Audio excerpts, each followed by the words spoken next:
Okay, this video is for working incident 877. Your statement is, or someone told you that vision and speed can't be taught past the age of 10, if I'm getting it right. And if so, this is the biggest lie I've ever heard. Not only can vision and speed be taught past the age of 10,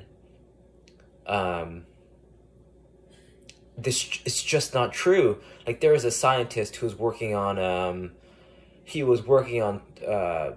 like coding the human genome, and the way that he was doing it, he was 100% certain that humans wouldn't be able to solve this problem, like figure out the human genome and sequence the human DNA in the next, right? He predicted that it wouldn't be done in his lifetime, and just with a simple computing model, a scientist proved and did it, right? So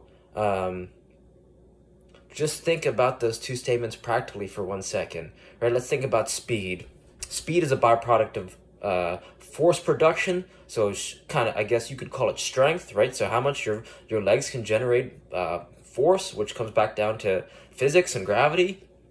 And running technique. That's it. It's awareness of your body, force production, and running technique. That's all speed is. And you can read a book called Underground Secrets to Running Faster to teach speed. You can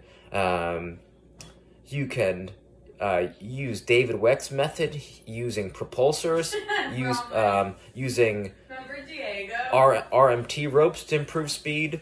You could use Kador Ziani's method. Just search 7 postures, unlocking your athletic potential. He wrote a book on unlocking your athletic potential. That's going to help improve your athletic abilities. So that's just not true that you can't teach speed. Now let's think about vision.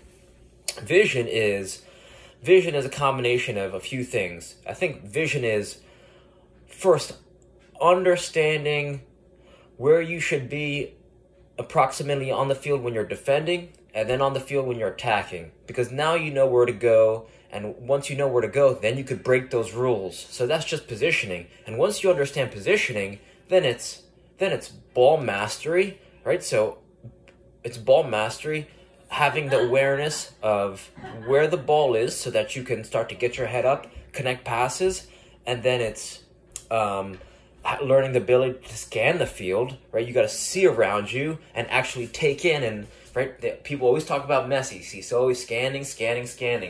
You want to know where everyone is on the field at all times, and then you could go deeper, right? So let's say you know where you're supposed to be on the field defensively and offensively. Then you could start to think about, okay, if I know where I am supposed to be, now do you know where everyone's supposed to be on your whole team, defensively and offensively, right? Now you're really taking it to the next level. That's high level, right? That's high soccer IQ if you understand that. And then it's just showing for your teammates and connecting passes and getting into, like, making good runs into space. And that's all vision is.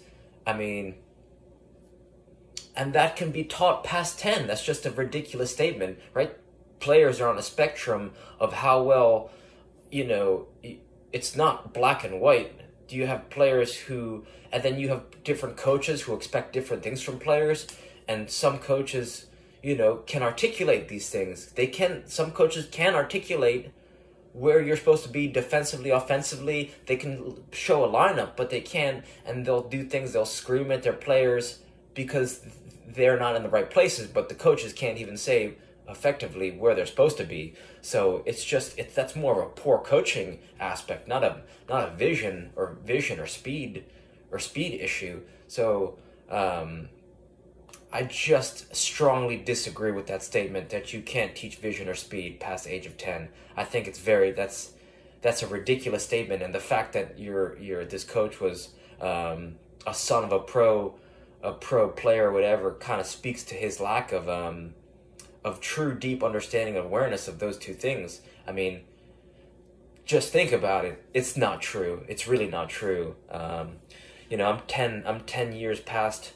I'm 10 years out from playing D1 college soccer, finished in 2021, 2022, and my vision and speed have significantly increased 10 years later, right? I'm 10 years the player I used to be, just using simple tools, simple training tools, including a heavy medicine ball, 2.2 pound medicine ball, an RMT rope, and a ball and a rope skills kick trainer, SKLZ kick trainer. I mean, just using those things alone, my awareness and vision has increased significantly. And you can practice improving your vision just even while driving, right? Just while driving and practicing scanning, always when you're driving, seeing cars around you and space, right? Cars are getting off on a ramp while you're driving, and just being able to look to your left to see if there's cars so that you can get into that left lane and allow cars come from the right lane, right?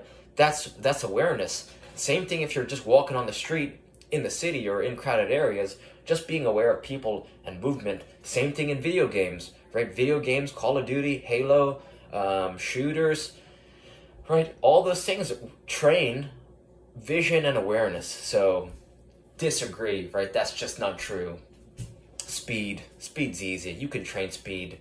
David Weck, RMT, rope flow training, alternating underhand sneak. That's a rope flow pattern that'll improve running technique and balance and timing and rhythm.